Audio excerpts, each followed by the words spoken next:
Pai, assim como nós cantamos, que Cristo seja o centro do nosso coração. Sabemos que para isso, Senhor Deus, o nosso eu precisa de ser destronado, o nosso orgulho, a nossa vaidade, a nossa altivez. Que o Senhor nos ajude a superar, Senhor Deus, o nosso egoísmo. Por vezes, Senhor Deus, somos desobedientes, orgulhosos. Mas que a Tua palavra, Senhor Deus, venha reinar, dirigir, Senhor Deus, a nossa vida. Que possamos, Senhor Deus, destronar os ídolos do nosso coração. E que possamos ser submissos, Senhor Deus, à Tua palavra. Que a Tua palavra traga a transformação às nossas vidas. Que a Tua palavra, Senhor Deus, venha mudar, moldar o nosso caráter. Obrigado, Senhor Deus, pela Tua igreja que se reúne para ouvir, Senhor Deus, a Tua voz. Porque quando a Tua palavra é lida, ela é pregada, é o Senhor falando com a Tua igreja. Que não haja, Senhor Deus, tempo para distração, preocupação, e que a nossa atenção, Senhor Deus, esteja inteiramente voltada em ouvir a Tua voz. Que o Teu Espírito possa abrir, Senhor Deus, os nossos olhos, a nossa mente, os nossos ouvidos, Senhor Deus, para que possamos compreender aquilo que o Senhor quer falar comigo, aquilo que o Senhor quer falar com cada um de nós aqui. Se há pessoas aqui que não conhecem o Teu Evangelho, que o Teu Espírito abra esses corações e essas mentes, para que eles possam receber, Senhor Deus, a Tua palavra, enquanto ela é lida, enquanto ela é pregada, no nome de Jesus. Amém. Você pode se assentar.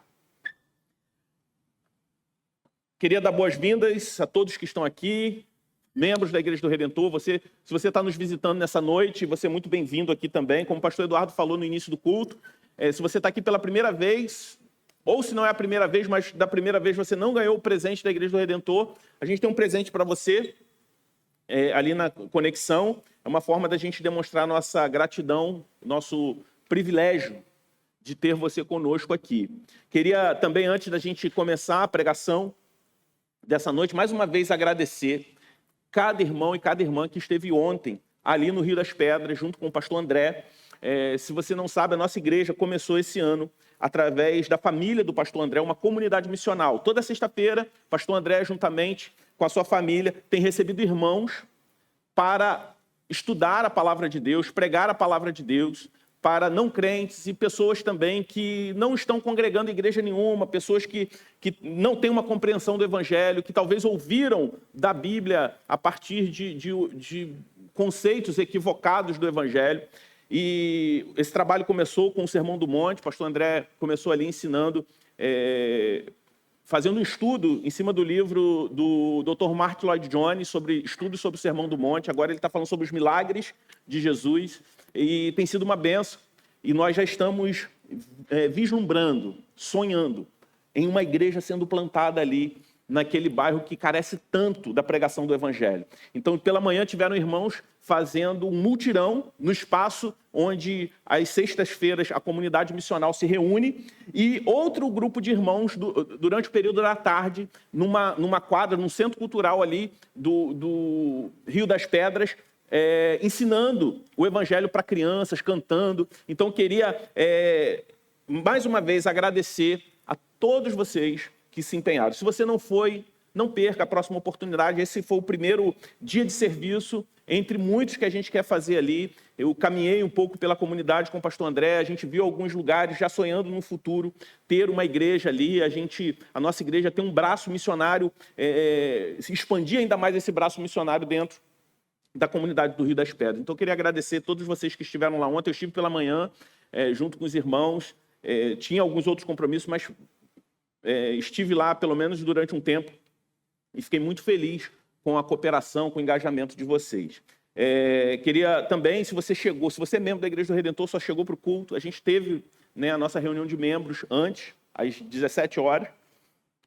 Foi muito bom. A gente fez alguns anúncios importantes. Um deles, o projeto do ar-condicionado, graças a Deus, foi aprovado. E a gente vai começar essa campanha para até o final do ano estar com o sistema de ar-condicionado. Vai ser um pouquinho complexo. A arquitetura do prédio pede um ar central, não dá para colocar split.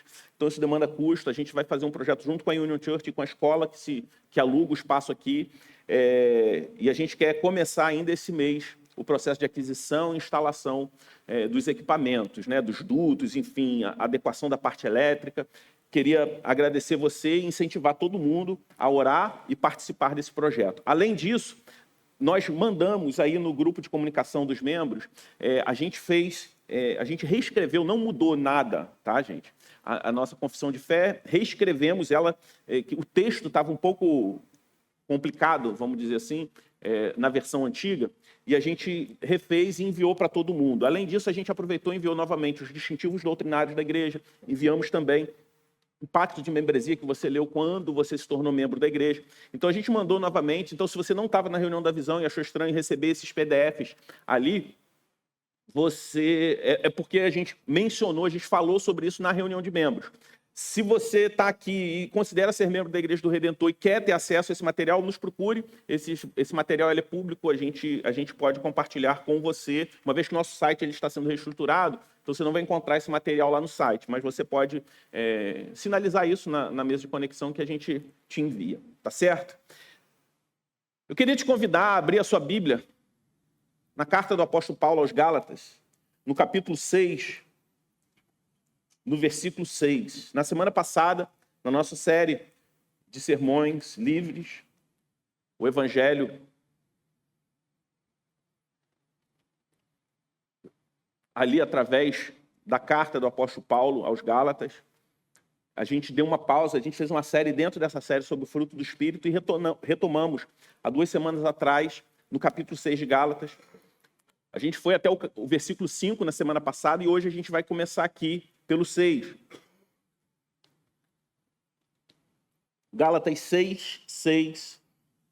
Se você está com a sua Bíblia aí, você pode acompanhar. Se você não trouxe, o texto vai ser projetado. Ou se a sua versão não é a mesma da que nós adotamos aqui na igreja, que é a NAA, você pode acompanhar na projeção a palavra de Deus que diz assim: mas aquele que está sendo instruído na palavra, compartilhe todas as coisas boas com aquele que o instrui. Mais uma vez, mas aquele que está sendo instruído na palavra, compartilhe todas as coisas boas com aquele que o instrui. Vamos orar mais uma vez? Deus Santo, nós te agradecemos pela tua palavra. Que o Senhor aplique, Senhor Deus, tudo aquilo que nós vamos aprender do Senhor em nossos corações. Que possamos compreender aquilo que o Senhor quer falar através desse texto que acabamos de ler. Essa é a nossa oração no nome de Cristo. Amém. Irmãos, nós estamos expondo Gálatas, versículo por versículo, já desde o início do ano. A gente não está com pressa para terminar. A gente ainda tem 3 semanas. Nossa meta é começar a próxima série de mensagens no mês que vem, em outubro. Mas antes disso, a gente precisa finalizar Gálatas. Durante toda essa semana, na terça-feira, eu ainda estava em dúvida se eu iria até o versículo 10 ou se eu ficaria apenas no 6. Na reunião do staff, a gente sempre faz a leitura do texto seguinte e faz uma devocional em cima desse texto, né? Faz um método indutivo do texto que vai ser pregado, e é uma oportunidade de eu ouvir os irmãos em relação ao que Deus fala ao coração deles em relação ao texto. E a gente leu até o 10, inclusive, porque eu ainda não sabia, na quarta-feira, orando, pedindo orientação ao Senhor sobre o que pregar, desenvolvendo, estudando o texto. Nesse pequeno versículo de uma frase, nós tiramos aqui lições valiosíssimas. E nessa noite eu gostaria de meditar com vocês nesse versículo.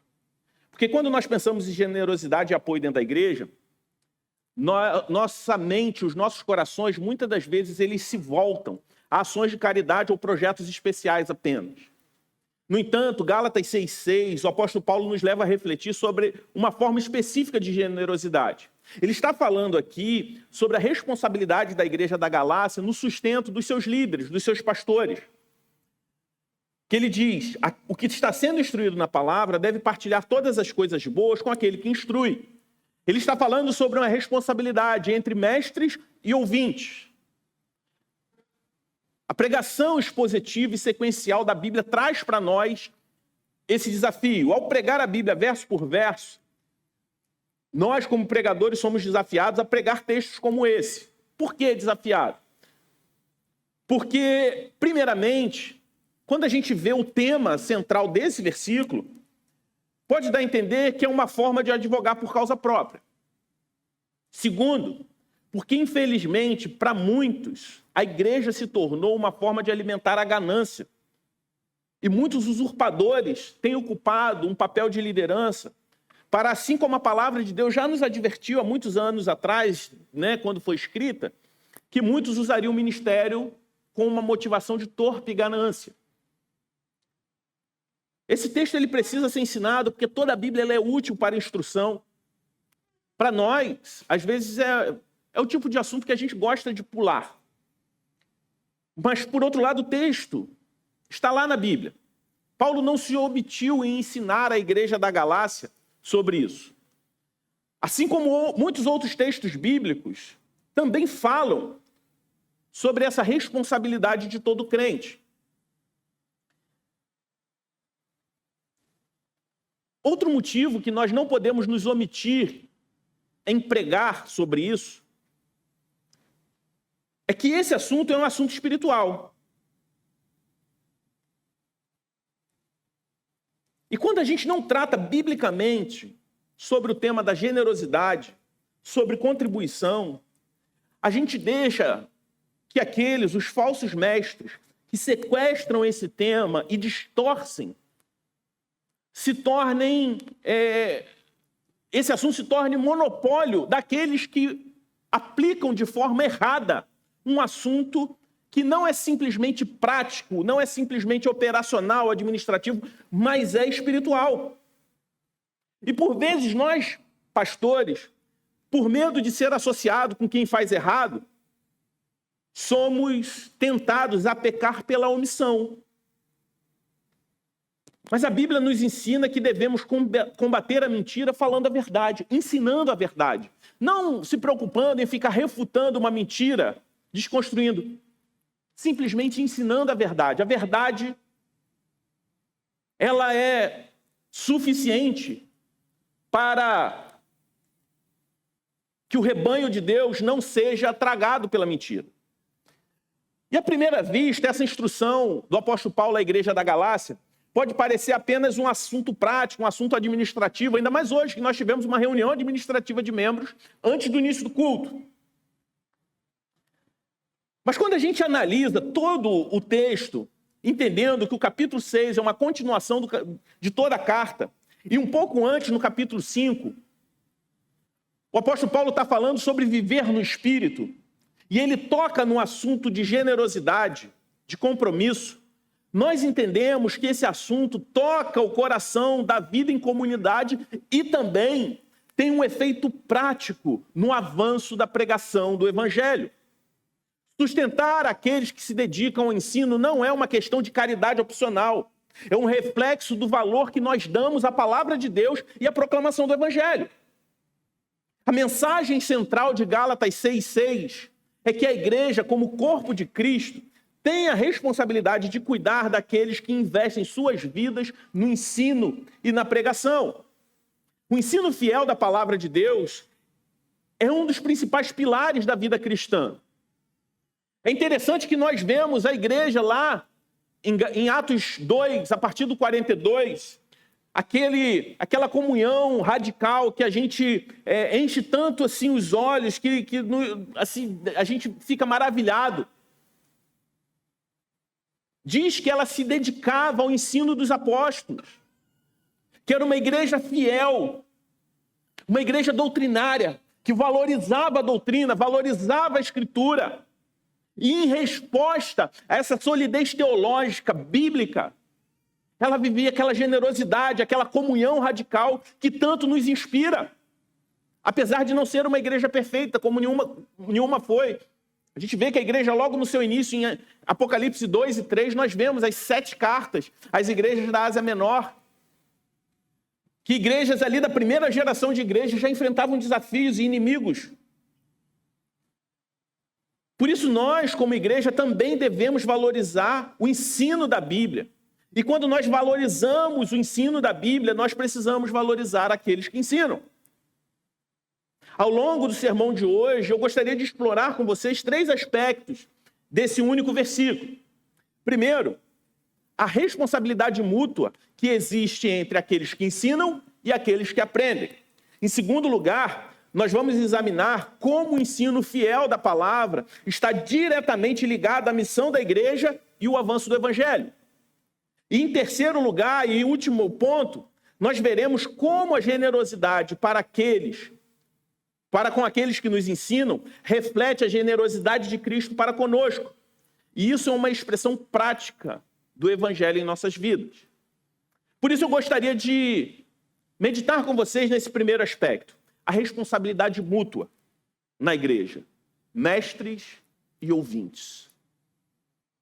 Gálatas 6,6 começa com uma instrução muito clara do apóstolo Paulo, quando ele diz: o que está sendo instruído na palavra deve partilhar de todas as coisas boas com aquele que o instruiu.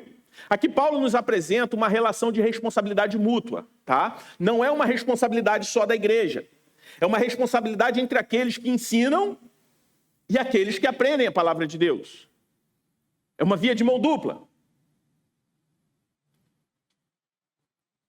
E primeiramente nós vamos ver o papel daquele que ensina. O que deve fazer? O primeiro ponto que Paulo destaca é o papel do pastor/mestre. Ele usa o termo instruído, que vem da palavra grega katecheo, de onde se deriva a palavra catecismo, que se refere ao ensino sistemático dos fundamentos da fé. O chamado pastor-mestre não é para entreter a congregação, não é para adaptar a mensagem ao gosto do seu público. O papel do pastor-mestre é expor a palavra de Deus com fidelidade e profundidade, de forma acessível a todos, mas sem perder a fidelidade e a profundidade do que a palavra de Deus quer falar com o povo de Deus.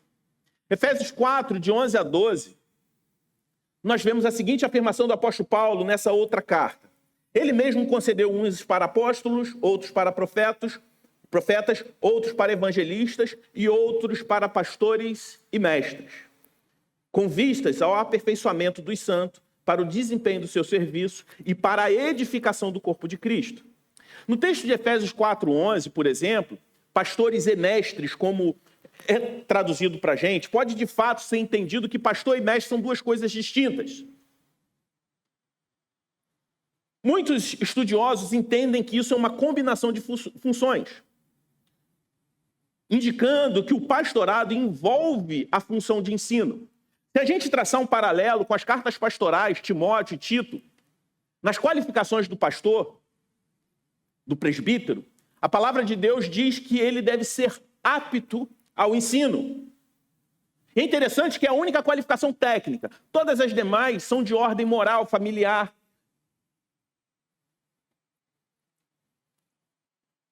E no grego, a conjunção da frase sugere pastores mestres, sendo dois aspectos de uma mesma função. O que está indicando para nós que o apóstolo Paulo está se referindo ao grupo de pessoas que exerce o pastoreio, o cuidado e o ensino. Até porque não tem como desassociar ensino de pastoreio, de cuidado, de aconselhamento. O aconselhamento é uma pregação privada. Se o aconselhamento é bíblico, fundamentado nas escrituras e não em teorias humanistas, outras coisas, é uma pregação privada, de um a um. A forma como você deve lidar com a falta dos irmãos, como nós vimos na semana passada, ela precisa ser bíblica. Isso tudo indica para nós a fidelidade ao Evangelho. Os mestres, pastores, têm a responsabilidade de permanecerem fiéis ao Evangelho, mesmo quando o Evangelho não se torna popular, dependendo da época, do contexto. Na verdade, o Evangelho ele nunca foi palatável ao mundo. O que nós vemos são desdobramentos, reações diferentes a uma mesma rejeição natural no homem caído, no homem pecador. Então Paulo lembra, por exemplo, ao jovem pastor Timóteo, lá em 2 Timóteo 4:2, que ele deveria pregar a palavra e insistir a tempo e fora de tempo. Ou seja, que ele deveria pregar fielmente, independente das circunstâncias, independente das pressões externas. O ensino da palavra de Deus não é uma performance, mas uma missão dada por Deus para nutrir o seu povo com as verdades da Escritura. Isso inclui o cuidado com os falsos mestres. A palavra de Deus, o texto que nós estamos estudando ao longo dos últimos meses, tem uma temática forte para refutar falsos mestres que estavam tentando perverter a igreja da Galácia. Um dos problemas que Paulo combate em Gálatas é a presença dos falsos mestres que estavam distorcendo o evangelho. Já tem muito tempo, mas se você fosse recordar, quando a gente meditou aqui em Gálatas 1, de 6 a 9, nós vimos que essa foi a temática. Então, o papel do pastor mestre é essencial para manter a pureza do ensino da igreja. Falsos mestres afastam as pessoas da verdade, enquanto o mestre fiel conduz o rebanho sempre de volta à segurança da palavra de Deus. Além do que já foi mencionado sobre o sustento material e espiritual dos pastores mestres, é importante observar que Paulo também estava ciente dos falsos mestres que distorciam o evangelho. E eles distorciam isso com um objetivo, para obter algum tipo de ganho pessoal. 1 Timóteo 6,5, o apóstolo Paulo, instruindo o jovem pastor, diz que pessoas que pensam que a piedade é fonte de lucro. Esse problema é real, não no Brasil do século 21, mas já existia no seio da Igreja de Cristo desde o seu início. Falsos mestres tentando corromper a igreja, com o objetivo de obter lucro desonesto, obter ganho pessoal. E nós não podemos permitir que esse tipo de comportamento de falsos mestres se torne um parâmetro para medir os pastores fiéis. Embora existam aqueles que usam o evangelho por ganância, isso não deve ser negligenciado na igreja. A gente precisa estar atento a isso. A responsabilidade do sustento e do cuidado dos pastores fiéis, como o apóstolo Paulo, a palavra de Deus indica, precisa ser observada pela igreja. Jesus advertiu sobre os falsos mestres. Mateus 7,15 diz que o trabalhador é digno do seu salário. O Senhor Jesus ele está falando exatamente sobre isso. Em Lucas 10,7,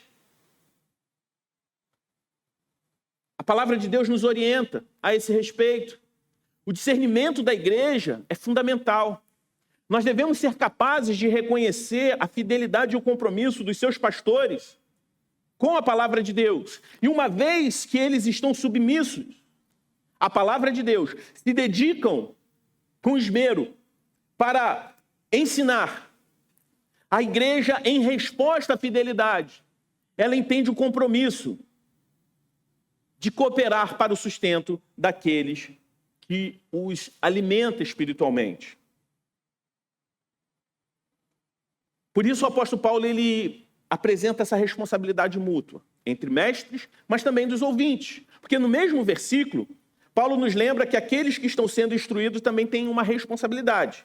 Eles devem partilhar de todas as coisas boas com aqueles que o instruem. E essa partilha não se refere apenas a palavras de agradecimento, apoio moral, oração. Isso tudo é importante. Encorajamento, oração.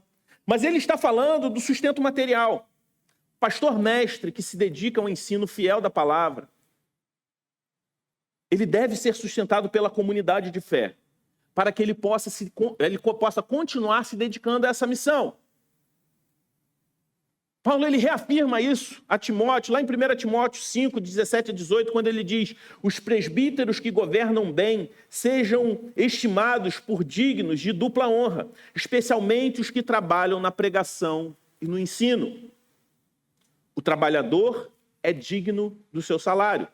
Aqui nós vemos claramente o apóstolo Paulo ensinando que os líderes espirituais, especialmente aqueles que ensinam, devem ser honrados. E essa palavra tem sido distorcida nos dias de hoje. Honra não tem nada a ver com uma pseudocultura de honra que muitos estabelecimentos religiosos, chamados de igreja evangélica, têm tentado incutir na mente dos seus fiéis. Porque a honra aqui não tem nada a ver com essa cultura de honra baseada em bajulação, subserviência, obediência cega, sem observar a palavra de Deus, liderança manipuladora, opressiva. A igreja, ela precisa se sujeitar aos seus pastores se eles estiverem sujeitos à autoridade da palavra. Inclusive, a igreja ter mecanismos para disciplinar esse pastor, caso ele se desvie da submissão à palavra de Deus. Porque a autoridade que ele tem não é dele, mas é uma autoridade que vem de Deus através da palavra. Se ele não está submisso à palavra, ele não tem autoridade. A honra aqui, não só em relação à manutenção material, o sustento, está muito mais ligado ao respeito por sua responsabilidade em dedicar a sua vida na pregação, no ensino e no cuidado da igreja que não é dele, mas é de Cristo. A palavra de Deus diz que nós somos despenseiros. O que é um dispenseiro, um mordomo? É aquele que cuida de algo que não é dele e presta contas ao seu dono. A igreja pertence a Cristo. Pastores fiéis prestarão contas a Deus do cuidado e ele não tem o direito de cuidar daquilo que não é dele à sua própria maneira, e sim a maneira de Deus. Portanto, quando você tem o compromisso com o sustento da obra de Deus, você não está simplesmente pagando algo, e não é isso. Você está investindo no avanço do Evangelho por amor à palavra de Deus, para que o ensino fiel da palavra de Deus continue. A relação entre mestre e ouvinte na igreja não é uma relação de consumo, onde os ouvintes recebem e vão embora. É uma relação de interdependência. O pastor ensina a palavra de Deus com fidelidade, e os membros compartilham de todas as coisas boas, como o texto diz, e inclui o sustento material, mas também encorajamento, oração, serviço, para que o pastor possa se dedicar ao sagrado mistério da palavra. Isso deve nos levar a refletir, meu irmão, minha irmã, se nós valorizamos o ensino fiel da palavra de Deus em nossas igrejas, de que maneira nós podemos compartilhar todas as coisas boas com aqueles que nos instruem espiritualmente? Não somente por apoio financeiro, mas como nós estamos servindo, como nós valorizamos isso. A palavra de Deus diz que onde está o nosso coração, está o nosso tesouro. Eu costumo repetir isso aqui. Quer descobrir os amores da vida de alguém? Olhe para o seu extrato bancário, sua fatura de cartão de crédito e para a sua agenda. Tudo aquilo que a gente dedica recurso e tempo é o que a gente de fato ama. Tudo que a gente acredita, a gente investe. Eu não tenho dúvidas que muitos aqui se esforçam e às vezes investem sacrificialmente no ensino dos seus filhos. Pagando a melhor escola possível. Por quê? Porque você acredita naquilo ali. E quando nós acreditamos no Evangelho e a igreja sendo a agência designada por Deus para a proclamação do Evangelho, e se nós amamos a Deus acima de todas as coisas, isso tem um reflexo. E a Bíblia, ela é muito clara, ela faz de forma proporcional, saudável. O apóstolo Paulo, a gente vai ver esse texto, em determinado momento ele abre mão de um direito para não ser um peso para a igreja. A gente não está falando aqui sobre a opressão financeira que, infelizmente, boa parte da igreja brasileira aderiu a essa maldita teologia da prosperidade. Se é que podemos chamar de teologia. Mas isso não pode levar a gente para um outro extremo. E não entender que a Bíblia fala muitas vezes sobre dinheiro. E que a relação do crente com o dinheiro, não estou falando só de contribuição, a forma como a gente se relaciona com o dinheiro, com o que a gente gasta. Que isso não é um assunto espiritual, uma vez que a Bíblia diz que onde está o nosso tesouro, está o nosso coração. Mas o segundo aspecto que esse pequeno texto traz para nós, é que o ensino fiel, ele é a proclamação do evangelho. É o segundo aspecto que eu gostaria de refletir com vocês. Paulo nos leva a considerar o impacto do ensino fiel na missão de Deus através da sua igreja. Quando os crentes apoiam materialmente o avanço da igreja, seja através da igreja local, e a igreja local não só na sua subsistência ali onde ela está, mas na pregação do evangelho em outros lugares, investindo na vida de missionários, de plantadores de igreja. E os crentes juntos apoiam materialmente aqueles que estão pregando o evangelho. A igreja não está simplesmente cumprindo um dever de forma prática, mas contribuindo diretamente para o avanço do evangelho de Deus no mundo. A proclamação constante e fiel da palavra de Deus é o meio principal pelo qual o evangelho se espalha e transforma vidas. A centralidade da palavra de Deus, ela precisa ser evidente na vida da igreja. Uma igreja que é guiada pelo Espírito Santo está sempre centrada na palavra. Como nós falamos, Atos 2,42 diz que aquela igreja ela perseverava na doutrina dos apóstolos, além de se dedicar à comunhão, ao partir do pão e nas orações. O ensino da palavra era uma prioridade absoluta na vida da igreja desde o seu nascimento. Mesmo em meio a uma igreja que viu milagres extraordinários, viu sinais maravilhosos. Então não há uma contradição entre essas duas coisas, como muitos tentam falar. A igreja que mais viu milagres, que mais viu feitos extraordinários, era uma igreja profundamente sólida em sua teologia. A vida no Espírito é uma vida fundamentada na palavra. Não há uma separação, essa separação equivocada entre ação do Espírito e ensino bíblico profundo. Algumas pessoas podem pensar que a presença do Espírito Santo, ele se manifesta por meio de sinais e maravilhas. No entanto, Paulo nos lembra que a vida no Espírito é profundamente conectada ao ensino fiel das Escrituras.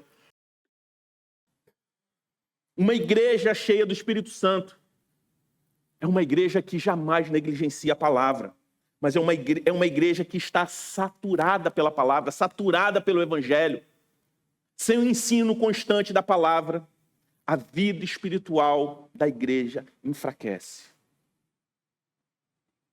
E podemos ver isso através da vida do próprio Cristo. Jesus foi um mestre por excelência.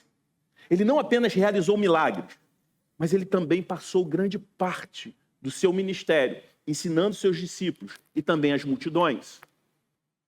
O ensino estava no centro do ministério de Jesus.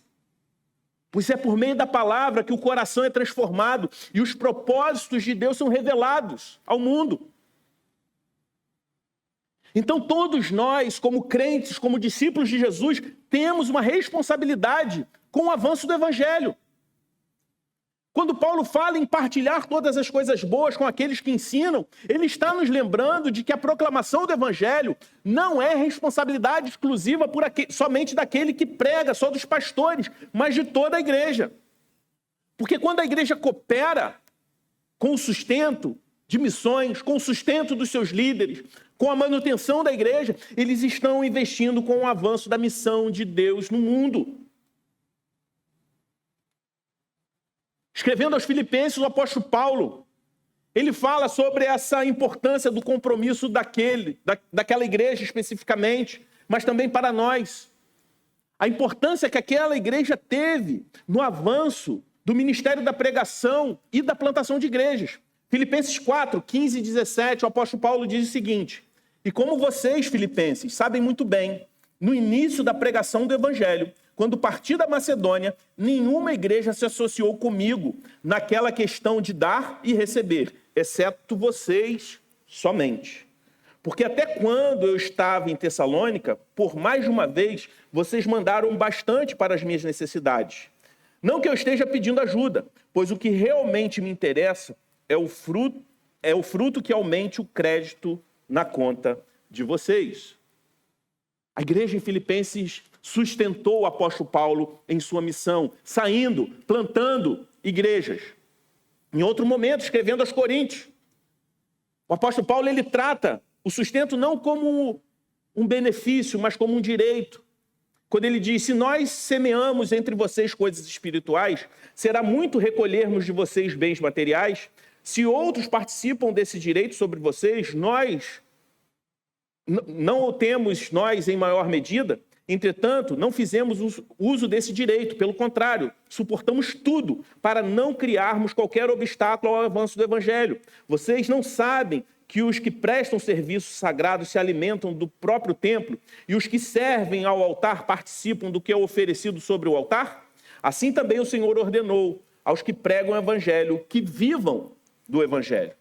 Nesse outro texto, Paulo deixa claro que aqueles que se dedicam à pregação do Evangelho devem viver do Evangelho. Isso não é um detalhe prático, mas faz parte do plano de Deus para que o Evangelho continue sendo proclamado de maneira eficaz, não só no contexto da igreja local, mas em todos os confins da terra. Portanto, essa responsabilidade é uma resposta, não é uma obrigação, não é um peso, mas uma resposta ao ensino fiel do Evangelho. Quando crentes sustentam a pregação do Evangelho, através da sua igreja local, através de missões, eles estão participando ativamente na missão de espalhar o Evangelho por toda a terra. Não se trata apenas de sustentar financeiramente uma pessoa, mas de garantir que o Evangelho continue sendo proclamado. O ensino da palavra, meus irmãos, é ele que transforma vidas, é ele que transforma comunidades e até mesmo nações. Como nós falamos, estávamos ontem lá no Rio das Pedras. O pastor André tem dedicado ao ensino ali toda sexta-feira. Quem é do Rio sabe dos desafios que o Rio das Pedras enfrenta, a cidade toda. Mas aquele bairro especificamente tem muitos desafios. Estamos em ano de eleição, muitas pessoas estão depositando nos potenciais candidatos a solução para comunidades, para bairros como o Rio das Pedras. Mas a verdadeira solução, a verdadeira transformação está na transformação de vidas, que só o Evangelho pode prometer. E nós somos a igreja de Cristo, nós somos os portadores dessa mensagem. E a transformação vem pelo ensino. Quando o Evangelho é ensinado de forma clara e consistente, ele não transforma simplesmente uma vida individual, mas também impacta uma sociedade. Eu não sei, talvez muitos aqui não saibam. Depois de ordenado, a minha primeira experiência pastoral foi servindo como pastor auxiliar numa comunidade carente chamada Vila Piracema. Na época, o pastor Isaltino, que pregou ano passado aqui na igreja, no nosso culto de ação de graças em novembro. Na época, eu ainda trabalhava como analista de TI, e já tinha sido ordenado ao ministério pastoral, e eu fui para a Igreja Batista Vila Piracema, ali com o pastor Isaltino, e servi como pastor auxiliar dele de forma voluntária por um tempo. Meus irmãos, o que eu vi, para você entender, a comunidade da Vila Piracema é uma comunidade que ela foi toda feita por invasão. E até hoje a situação lá não foi resolvida do ponto de vista legal. Então a única intervenção do Estado que tem lá é luz elétrica. Não tem água encanada, então são caminhões-pipas que enchem caixas d'água e o pessoal se abastece. Não tem rua pavimentada e não tinha nenhuma escola num bairro com 5.000 famílias. Porque o poder público não podia construir numa área de invasão. E ali eu conheci histórias. Eu lembro de um irmão que foi convertido a Cristo ali, naquela igreja, o Luiz Fernando.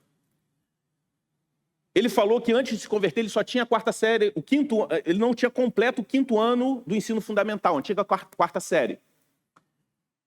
E ele trabalhava descarregando caixas de legumes e frutas de uma grande rede de hortifruti granjeiros. E ele nunca se preocupou em estudar.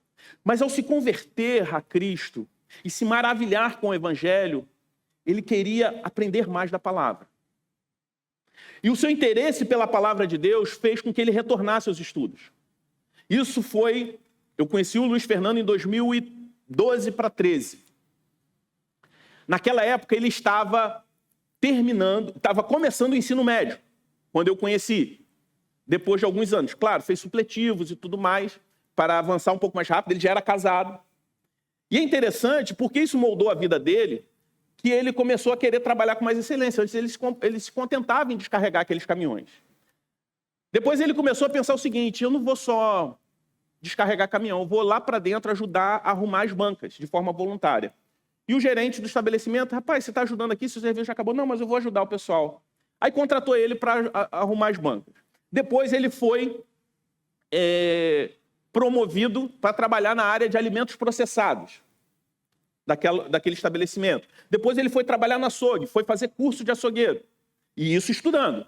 Tudo porque, após a sua conversão, a transformação, a nova mentalidade que o Evangelho trouxe para ele.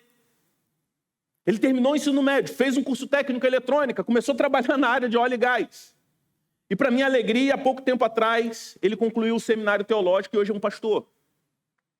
É um colega de ministério. E não foi uma ONG, não foi uma política pública, mas foi a compreensão e o desejo por aprender mais de Deus que transformou a vida daquele homem. Transformou a forma como ele lidera a sua casa, como ele cuida dos seus filhos, da sua esposa. Então o Evangelho é a mensagem que pode impactar uma sociedade. E quando nós valorizamos isso de forma prática, nós estamos depositando aonde de fato está a nossa esperança. Às vezes a gente doa, paga caro em muita coisa que a gente acredita. Uma esperança maior do que o próprio Evangelho. Por isso a generosidade é o terceiro e último tópico. Ele deve ser um reflexo do próprio Evangelho. Paulo mostra que a generosidade para com aqueles que ensinam não é apenas uma questão prática, mas uma expressão do Evangelho em nossas vidas. A generosidade bíblica não se baseia apenas não se baseia numa obrigação, mas flui naturalmente de um coração que entende o quanto foi generosamente abençoado por Deus através de Cristo. Quando entendemos a profundidade da graça que recebemos, somos movidos a compartilhar com outros, especialmente dentro da comunidade de fé, para que a pregação, o ensino da palavra seja mantido e expandido. A exemplo de Cristo, para a gente entender a generosidade que o apóstolo Paulo aqui nos ensina, ou nos convida a praticar, precisamos olhar para o maior exemplo de generosidade, o próprio Jesus Cristo. 2 Coríntios 8, 9, Paulo descreve: pois vocês conhecem a graça de nosso Senhor Jesus Cristo, que sendo rico, se fez pobre por amor de vocês, para que por meio da sua pobreza, vocês se tornassem ricos. Jesus, o Filho de Deus, abriu mão da sua glória e se esvaziou por nós. O maior exemplo de generosidade é a encarnação do Filho de Deus. E não só a sua encarnação, mas a sua morte dolorosa na cruz. Ele não apenas deu parte de si, ele deu tudo para que nós pudéssemos ser reconciliados com o Pai. Você já parou para pensar nisso? A generosidade de Cristo deve moldar a nossa generosidade. Quando refletimos sobre o sacrifício de Jesus, não tem como ser indiferente à generosidade. Não estou falando só de generosidade material, mas generosidade com a vida. Jesus, ele se deu, não esperando receber algo em troca, mas ele se doou de maneira sacrificial, movido por amor. João 3,16 diz que porque Deus amou o mundo, ele deu o seu Filho. Uma entrega que vai além da obrigação. A generosidade centrada no Evangelho é um ato que brota de um coração transformado pela graça de Deus. O Evangelho deve transformar toda a nossa vida, inclusive a nossa relação com o dinheiro e com nossas posses. Porque o Evangelho não afeta simplesmente a nossa alma, somente a nossa alma, mas toda a nossa vida. a maneira como nós gerimos os nossos recursos, não simplesmente se doamos ou quanto doamos, mas com o que gastamos. Deve ser um reflexo, deve ser uma extensão da obra do Evangelho em nossos corações. Quando entendemos que Cristo, o que Cristo fez por nós somos naturalmente levados a uma vida de generosidade. A generosidade na minha vida e na sua vida deve ser um reflexo do Evangelho, que é uma mensagem de generosidade, de um pai que doa, de um pai que entrega o seu filho. A generosidade não é apenas um dever, não é apenas uma questão prática, é uma expressão visível do Evangelho em ação. Jesus nos deu o exemplo máximo de generosidade ao dar a sua vida por mim e por você. Então, como eu e você podemos responder a isso? Com mesquinhez, com indiferença? A nossa generosidade, seja com recurso financeiro, com o nosso tempo, com o nosso dom, com o nosso talento, nosso encorajamento, deve refletir a generosidade que experimentamos com Cristo. O coração da generosidade é o Evangelho. Quando compartilhamos de todas as coisas boas, dons, talentos, tudo, tempo, estamos refletindo o caráter de Deus que é generoso, que é amoroso e sempre pronto para suprir a necessidade dos seus filhos. Por isso aqui na igreja nós sempre falamos que entendemos que biblicamente qualquer contribuição é um ato de adoração. Contribuir para o sustento do Evangelho, especialmente pensando que o ensino, entendendo que o ensino do Evangelho, a pregação do Evangelho é a mensagem que deve principal da igreja. Isso é um ato de adoração. O apóstolo Paulo, em Filipenses 4,18, descreve a oferta dos filipenses como um sacrifício aceitável e agradável a Deus. Quando somos generosos, estamos oferecendo um sacrifício de louvor a Deus, reconhecendo que tudo o que temos pertence ao Senhor. Colossenses 3,5 diz, portanto, façam morrer tudo que pertence à natureza terrena, imoralidade sexual, impureza, paixões, maus desejos e a avareza, que é idolatria. Quando nós pensamos em pecados relacionados ao dinheiro, somos levados a pensar muito na ganância e esquecemos que no coração do pecado, da ganância, está também a avareza. Na raiz da nossa falta de generosidade consiste um pecado terrível, que é inclusive apontado como idolatria no texto que nós lemos. E a generosidade é a superação desse pecado. E todos nós devemos nos perguntar se a nossa generosidade reflete a generosidade de Cristo. Caminhando para a conclusão, chegando ao final da nossa reflexão em Gálatas 6,6, onde Paulo nos ensina a importância do partilhar todas as coisas boas com aqueles que nos instruem com a palavra. Ao longo dessa passagem, vimos que essa generosidade não é uma questão secundária ou meramente prática na vida da igreja, mas um reflexo profundo daquilo que Cristo fez por nós, expresso no Evangelho. Quando olhamos para o sacrifício de Jesus, vemos que o maior ato de generosidade que o mundo já conheceu está em Jesus, que mesmo sendo rico, se fez pobre, para que por meio da sua pobreza nós nos tornássemos ricos espiritualmente. Ele deu tudo que tinha, ele deu a sua vida para nos resgatar. E agora nós, como seus seguidores, seus discípulos, somos chamados a refletir essa mesma generosidade em todas as áreas da nossa vida. Isso inclui o cuidado com a igreja de Cristo, mas é muito mais do que isso. É uma vida que transborda generosidade em tudo.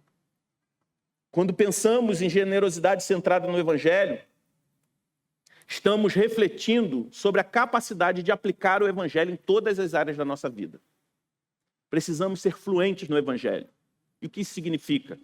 Que o Evangelho permeia tudo aquilo que nós fazemos. Não é só a mensagem que nos conecta com Deus, mas é o todo da vida cristã. Nossas finanças, nossas relações, nossas prioridades e nossa generosidade. A generosidade que Paulo descreve em Gálatas 6,6 é o exemplo prático de como o Evangelho molda todos os nossos comportamentos. O Evangelho tem uma estrutura que a gente pode pensar na metanarrativa em 4 atos. Criação, queda, redenção e restauração. E é nessa metanarrativa que a nossa generosidade faz sentido. Quando nós pensamos na criação, nós nos lembramos que Deus criou um mundo em perfeita harmonia, com cada um cuidando do outro, em amor, em generosidade. Isso nos mostra que nós fomos criados para viver em comunidade, onde o cuidado mútuo reflete o caráter generoso de Deus. Mas quando nós lembramos da criação, nós também vamos para a queda, que é o pecado que distorceu essa harmonia, nos levando ao quê? Ao egoísmo, ao egocentrismo, à ganância, ao individualismo. E em vez de vivermos em generosidade, passamos a pensar mais em nós mesmos e nos afastar do plano original de Deus para nós. Mas a boa notícia do Evangelho é a mensagem de redenção, que em Cristo Deus mostrou a maior expressão de generosidade ao entregar o seu Filho para morrer em nosso lugar. Jesus se fez pobre por nós, para que fôssemos enriquecidos com a vida eterna. Essa é a maior demonstração de generosidade, de amor, de entrega que o mundo já viu. E isso deve moldar o meu comportamento e o seu comportamento. E essa mensagem de redenção aponta para o futuro, a redenção. Um dia Cristo retornará e todas as coisas serão restauradas, a sua glória original.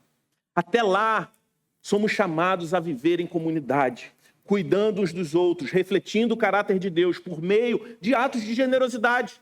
Cada vez que sustentamos, que cooperamos para o ensino, para o avanço da palavra de Deus, para a obra do Evangelho, estamos participando do processo de restauração que Deus está operando no mundo.